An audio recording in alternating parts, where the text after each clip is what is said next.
Rockstar Games is the developer responsible for the Grand Theft Auto series of video games. And it's a very rich company indeed. A GTA 5, released in 2013, has grossed over $8 billion in sales so far, and GTA 6, due to be released next year, is expected to break records of its own. But companies as rich as Rockstar don't usually get there by being fair to their workers. Now, Rockstar has been accused of union busting after firing dozens of developers across Canada and the UK. Why? Because they were sharing internal company messages on an employee and union-only Discord server, with union leaders accusing the company of trying to prevent people from being able to freely communicate. In total, 34 employees have been fired, all members of the union, the Independent Workers' Union of Great Britain, or IWGB, Discord channel. All were reportedly either members of the union or involved in trade union activity. It's not clear what communications in the Discord server prompted those firings. Most conversations appear to involve salaries, bonuses, and other HR issues, topics protected by the Equality Act of 2010 and, of course, relevant to any members of a trade union. But investigative journalism outfit People Make Games, which focuses on the video game industry, managed to obtain some of the messages that they believe prompted those sackings. And they seem to be about changes to the company's Slack policy. The IWGB has now issued legal claims against Rockstar for unfair dismissal, with the union's legal team saying this. We are representing employees who are dismissed by Rockstar Games in circumstances that we believe amount to victimization and collective dismissal linked to trade union activity. Despite our representation and attempts to meet with Rockstar to resolve the matter through negotiation, Rockstar have declined and persisted to terminate members of the union in a manner that is unacceptable and unlawful. Accordingly, we have now issued formal legal claims against Rockstar on behalf of the claimants. In a statement to Bloomberg, Rockstar management said this. Last week, we took action against a small number of individuals who are found to be distributing and discussing confidential information in a public forum, a violation of our company policies. And this was in no way related to people's right to join a union or engage in union activities. Earlier today, I was joined by Chris Bratz of People Make Games.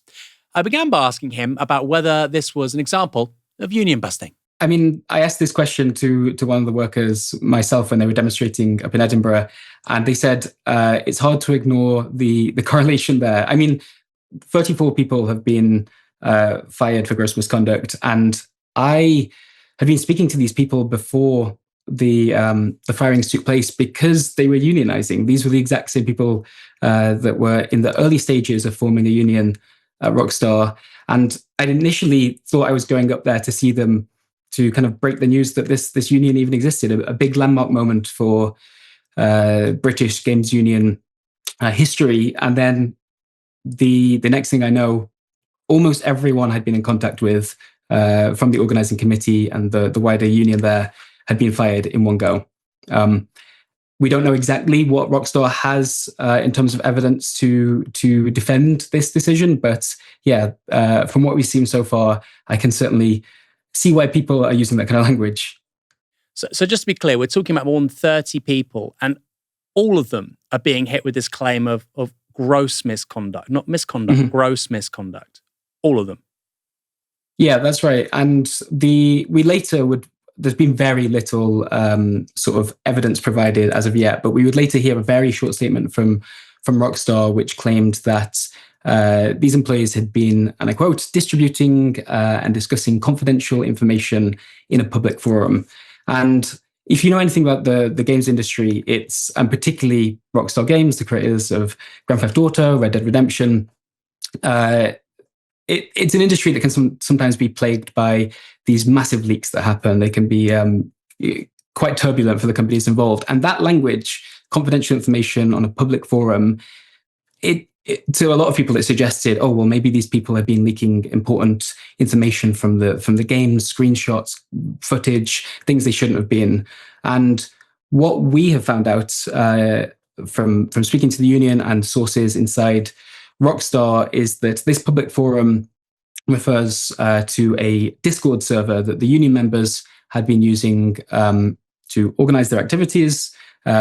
This is Rockstar Games is a worldwide studio, but it has studios across the UK in places like Edinburgh, Dundee, Lincoln. And so this Discord server was somewhere where union members and employees who are interested in the union would come together to discuss working conditions and whether or not a union was a good idea. And the kind of confidential information that we have seen so far that was discussed on this Discord server, well, first of all, we've seen pay and bonuses being talked about there.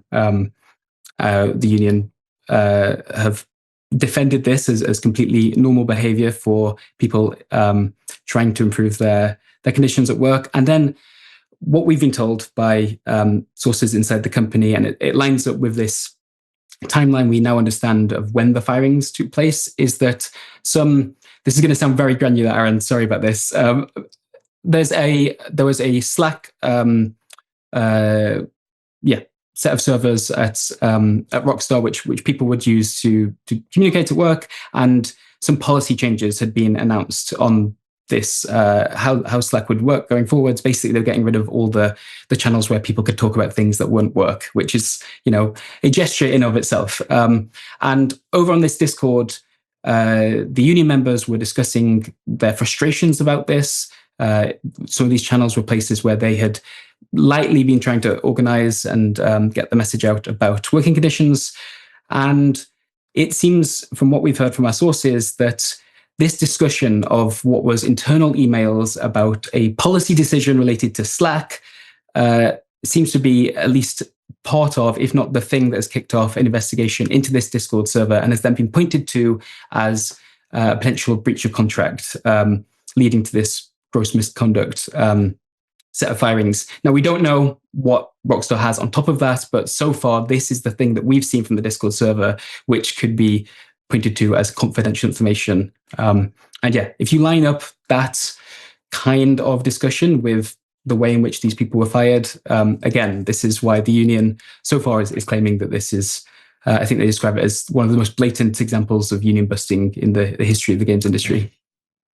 Yeah, that certainly makes sense. I mean, it's one thing to be critical of your employees and say, I'd rather you do this rather than that. You're entitled to have that opinion. Line managers are entitled to talk about those things to members of staff. But gross misconduct, for people listening and watching, is a very, very serious thing. Generally speaking, means one and out. And to apply it to dozens of people at the same time is highly unusual. You recently went to speak with fired Rockstar workers in Edinburgh. Can you expand on how they're being affected by all of this? Yeah, well, first of all, that gross misconduct charge, if it sticks, if this isn't something they're able to clear, is potentially going to stay with these people throughout the rest of their careers. It's something that, they've been jettisoned out into a games industry that is not in a healthy state right now. The last few years have seen tens of thousands of layoffs across the world. It's a really dicey moment to be a game developer. So they've been fired out into this industry that is not full of jobs ready to go, and they have gross misconduct attached to them. So employers can ask about that in interviews going forwards. It can come up in reference checks. It could have long-lasting implications. But then the employees themselves, it's also worth knowing that some of them have worked at this place for a decade plus, have really dedicated a huge portion of their careers to this studio. They were about to release. It's actually been delayed now after this decision has been made. It's unclear how much link there is there.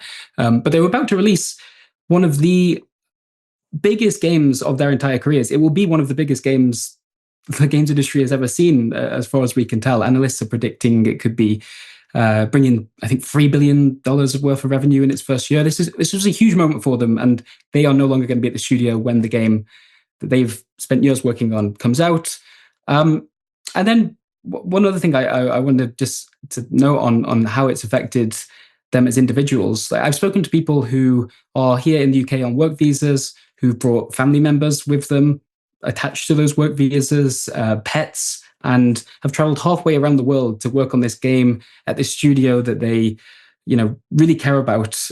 And now they are facing the very real possibility of needing to leave the country almost immediately. This is a hugely impactful decision that's been made, and whether or not contracts have been breached here, and whether or not, honestly, this is something that the union is able to successfully defend or not. I think there is a very real discussion that needs to happen about the ethics of doing this to people who work for you. Like 34 people, 3 of them are based in Canada, but 31 are in the UK.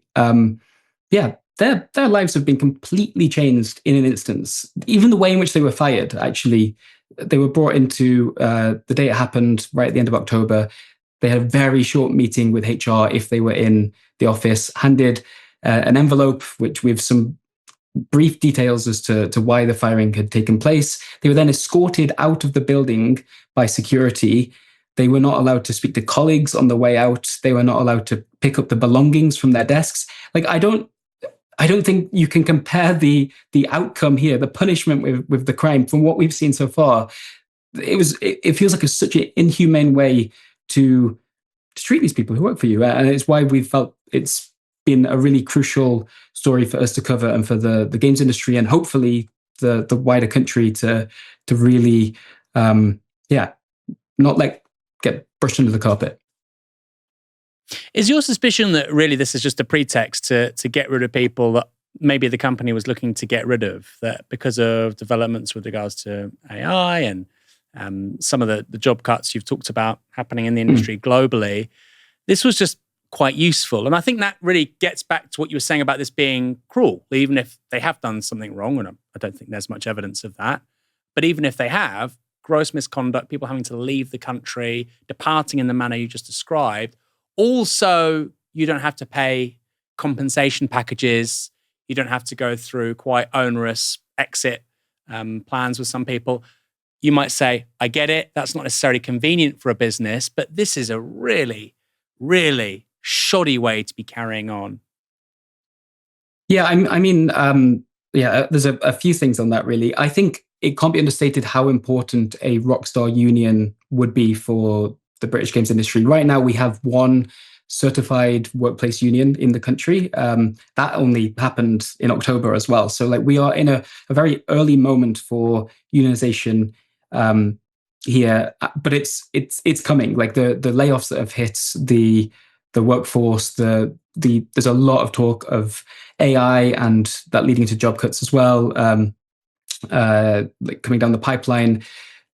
Unionization is such a crucial thing in the industry right now, and Rockstar would have been a tentpole example of that. It's such a huge studio; they make such big, important games. If Rockstar are able to unionize, it would matter. And something that we kind of have certainly considered in our reporting here is that Rockstar may well go through a tribunal and be found to have broken the law, and maybe there's going to be payments that need to happen as part of that. Maybe there are larger settlements even that happened before then.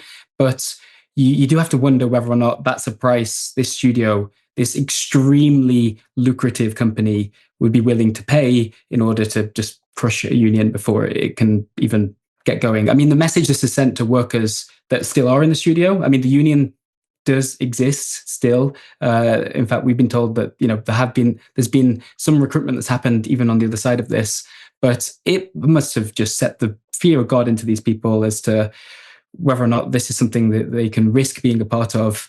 One final point, just in terms of the money. Rockstar make these some of the biggest games in the world, right? And there are often launch bonuses that come with that for employees. They're usually, depending on your level of seniority, they're worth tens of thousands of pounds. And presumably, unless these people are able to get reinstated, those launch bonuses don't exist anymore. So I think you could argue there's a financial incentive there as well for this to be handled in the way it has been. But yeah, just overall, just such a cruel. Rockstar does not have the best history in the world for treating its workers well. It's part of the reason why there's a union that's been born here. But just what a stain on its history.